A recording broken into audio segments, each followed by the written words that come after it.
Hey everyone, welcome to another episode along with Adam Rae Voge. In this case, we're going to analyze the surprising transfer from FC Porto of Fabio Vieira to Arsenal. Adam, how you doing, man?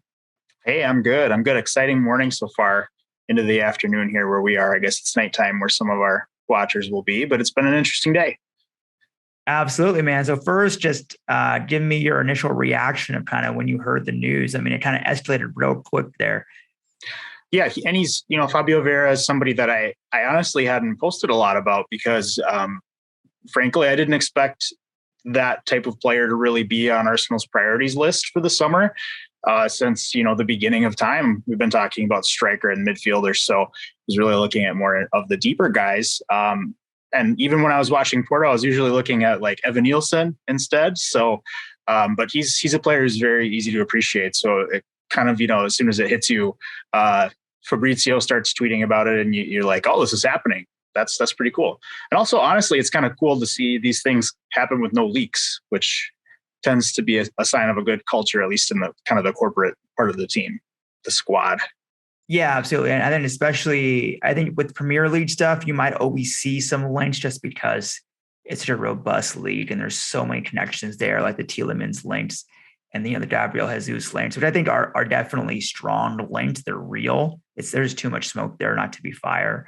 But it's always cool to see these ones that are happening in these different leagues that you don't see come in, right? And it's always a nice surprise. I mean, it's a great surprise for an Arsenal supporter, probably the other way if you're not a supporter of that club. So first and foremost, let's give a general kind of overview, right, of the player positionally, and then we'll go into the radar, and then we'll go into the heat map. Yeah, I mean, if you were to ask me, just like forget about what formation of a club he's joining, what position is he, I would describe him as a number 10. He's kind of one of those guys who is kind of that creative, like maestro who finds the great pass, got a little bit of goal threat in kind of that final third. Although they're not that similar in terms of like their strengths and weaknesses, it's very similar positionally to me as like an Odegaard, where I think if Arsenal were staying with the 4-2-3-1, he's the 10 all day. And, an emergency central midfielder. But for Porto, they run a lot of different formations, or they have this past season. So kind of like pre-Luis Diaz and post-Luis Diaz, he plays a couple different positions. So he's really got a lot of flexibility. They've used him as a central midfielder and more of a three-man midfield. And, toward the kind of the end of their league season, he did also start as one of the forwards up top with Evan Nielsen, where he kind of was still kind of playing as a number 10, but a little bit of a wide playmaker too. So it's versatile is a word that we talk about with Arteta targets a lot. And I don't think that he misses that description at all. Yeah, I think looking at the heat map, you can kind of see he plays that right center mid position more so, at least last season. But I mean, he has pockets everywhere that he played a lot of. And if you watching his film, you can see he's comfortable operating in a lot of pockets and in different ways as well. And I think that really speaks to that versatile skill set that you're talking about. I mean, his left foot is incredible when you watch the angles he can play and the passes he can play and the pace. He can kind of put it anywhere on different lines. And I think that really opens up a lot of it. I think it's cool. People might see him as an Odegaard, competition, but I think he offers some unique attributes that overlap with Odegaard, but also he offers some different attributes as well. He's better, I think, with his 5-meter pace.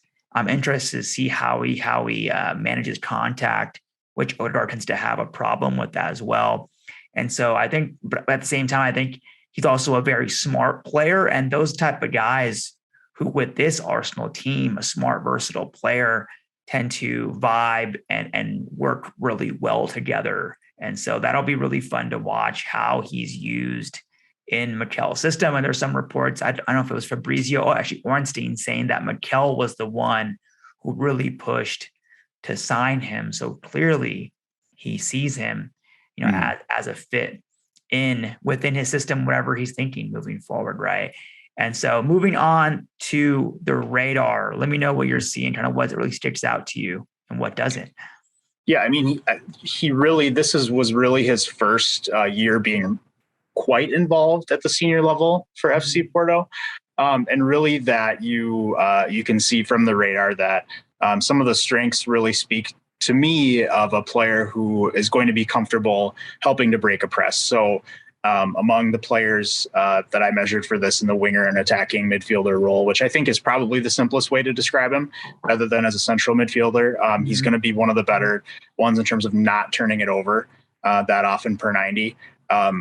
It's his assist number is just crazy because you can see it's 1,300 minutes.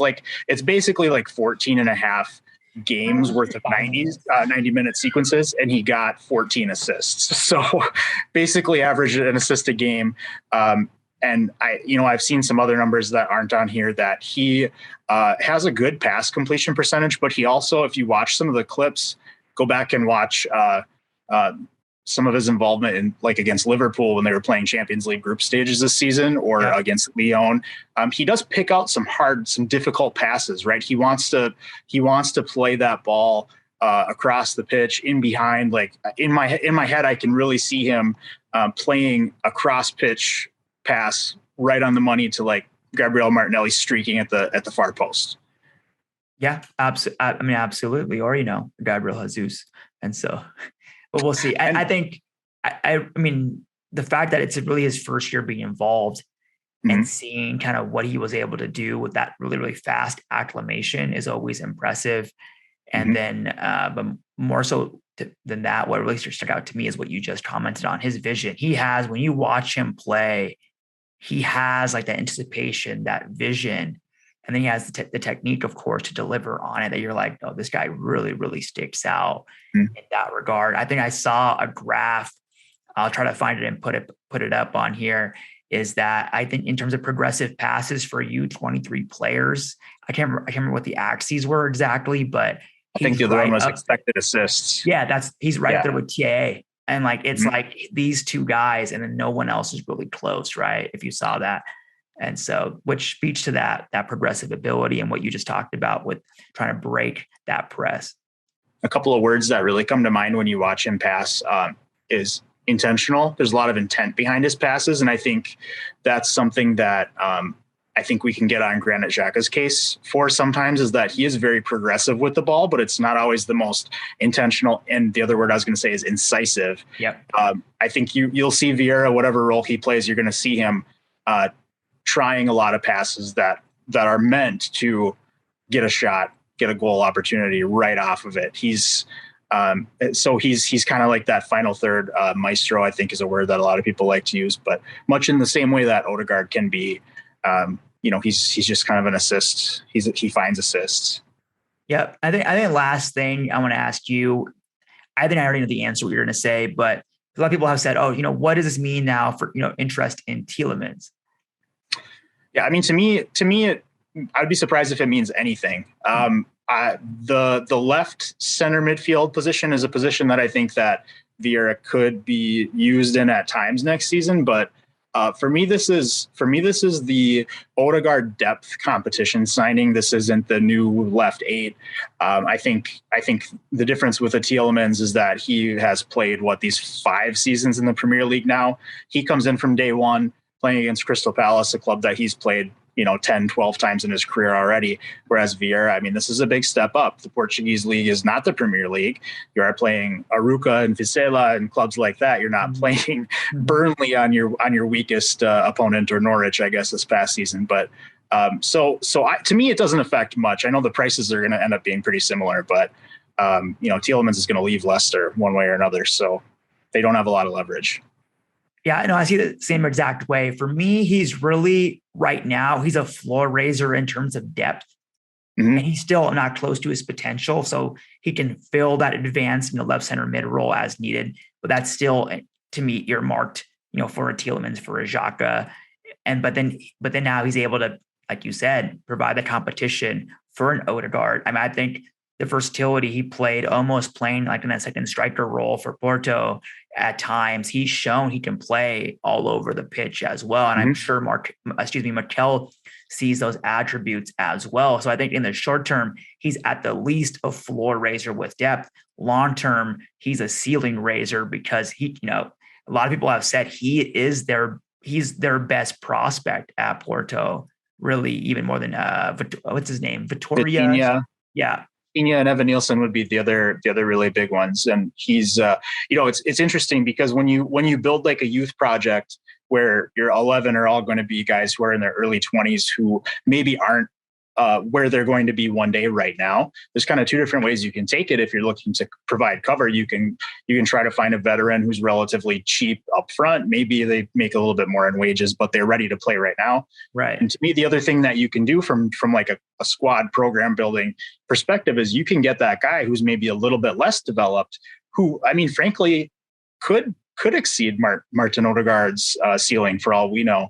And if you have two guys, I tweeted this earlier today, the best clubs don't so much have a set 11 as they do guys who get left out of the 11. And I think that's the way I'd love to start being able to look at. I mean, I want to have debates about the starting 11 every weekend, and I don't want it to be because of somebody is terrible and they're getting to play. I want it to be because there are good players who don't get to start. So I think that's a good step in that direction.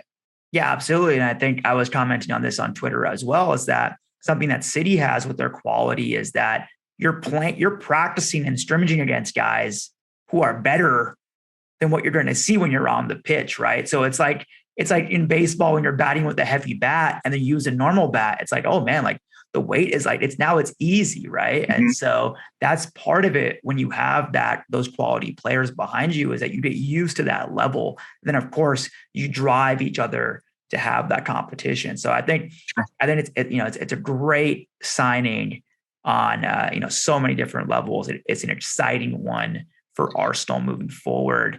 Definitely. And I think it sets them up with Tielemans potentially. I think with Jesus, which probably is both likely to happen, to have a pretty dang good summer there. Sorry, man, you got any closing thoughts before we exit out of here? No, I love when a signing comes out of the blue. I mean, if you're going to ask me what kind of the low side of this signing would be, I would just say that he is a small guy, relatively speaking. So if he can't cope with the physicality, that might be the negative outcome that we could see happen. And we've seen a couple of Portuguese players who've made the jump and struggled. Yep. But we've also seen plenty of Portuguese players who have made the jump and really thrived. And I know we come down on Bruno Fernandes a lot, but he is a good player. And if he turned out to be Bruno Fernandes level, not saying they're the same, but if they turned out to be on that level, I think that'd be a fantastic signing. Yeah, absolutely. I think part of that, a great thing that the deal happened so early is that now he'll have the time to spend with Arsenal's strength and conditioning and fitness staff in preseason to build him up to that level, more so than like what happened with Partey, where he came in last second, didn't have that acclimation period, right? And so I think the timing of it here will also be helpful with that. So with the compressed World Cup schedule too, I mean, you can't overstate the importance of getting out of the gates quickly, because these fixtures are coming fast and furious. So absolutely, man. All right, Adam, appreciate it as always, and hopefully to have you back on here quicker. I know it's been a minute since we had one. And everyone, thanks for watching and thanks for supporting, and we'll catch you all next time.